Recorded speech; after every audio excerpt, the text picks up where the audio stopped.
नीति वचन 6 अध्याय अन्य चेतावनियाँ। हे मेरे पुत्र, यदि तू अपने पड़ोसी का उत्तरदायी हुआ हो अथवा परदेशी के लिए हाथ पर हाथ मारकर उत्तरदायी हुआ हो, तो तू अपने ही मुंह के वचनों से फंसा और अपने ही मुंह की बातों में पकड़ा गया। इसीलिए हे मेरे पुत्र, एक काम कर, अर्थात तू जो अपने पड़ोसी के हाथ में पड़ चुका है तो जा उसको 60 शांग प्रणाम करके मना ले।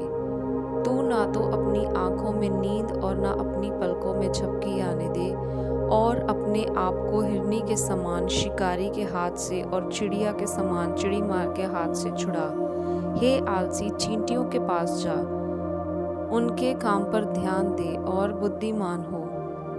उनके ना तो कोई न्यायी होता है और ना प्रधान, ना प्रभुता करने वाला, तो भी वह अपना आहार धूप काल में संचित करती और कटनी के समय अपनी भोजन वस्तुएं बटोरती रहती हैं। हे आलसी, तू कब तक सोता रहेगा? तेरी नींद कब टूटेगी? कुछ और सो लेना, थोड़ी सी नींद, एक और झपकी, थोड़ा सा छाती पर हाथ रखे लेटे रहना, तब तेरा कंगालपन राह के लुटेरे के समान और तेरी घटी हथियार बंद के समान आ पड़ेगी।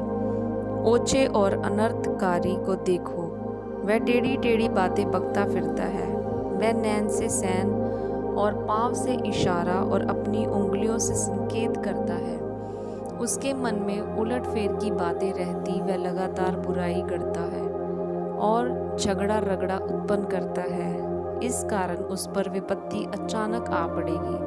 वह पल भर में ऐसा नष्ट हो जाएगा कि बचने का कोई उपाय न रहेगा।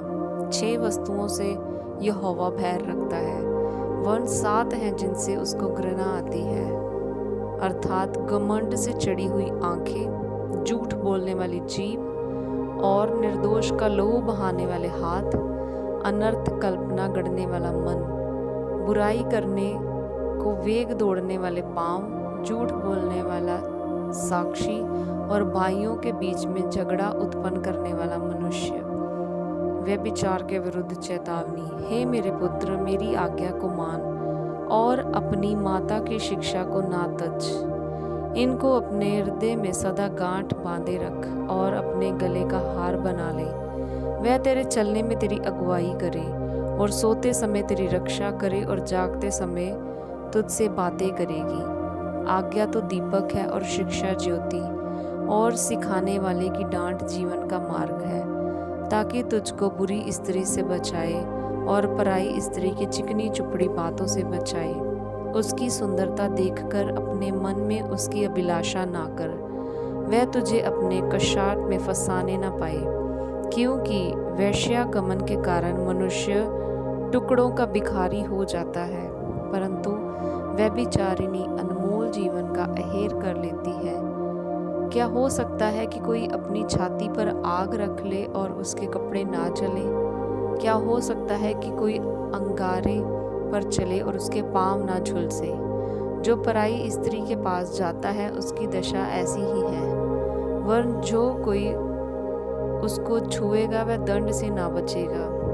जो चोर भूख के मारे अपना पेट भरने के लिए चोरी करे, उसको तो लोग तुच्छ नहीं जानते, तो भी यदि वह पकड़ा जाए तो उसको 7 गुना भर देना पड़ेगा, वरन अपने घर का सारा धन देना पड़ेगा। परंतु जो परिस्त्री गमन करता है वह निरा निर्बुद्ध है। जो अपने प्राणों को नष्ट करना चाहता है वह ऐसा ही करे। उसको घायल और अपमानित होना पड़ेगा और उसकी नामधराई कभी न मिटेगी, क्योंकि जलन से पुरुष बहुत ही क्रोधित हो जाता है और पलटा लेने के दिन वह कुछ कोमलता नहीं दिखाएगा। वह घूस पर दृष्टि न करेगा, और चाहे तो उसको बहुत कुछ दे तो भी वह ना मानेगा।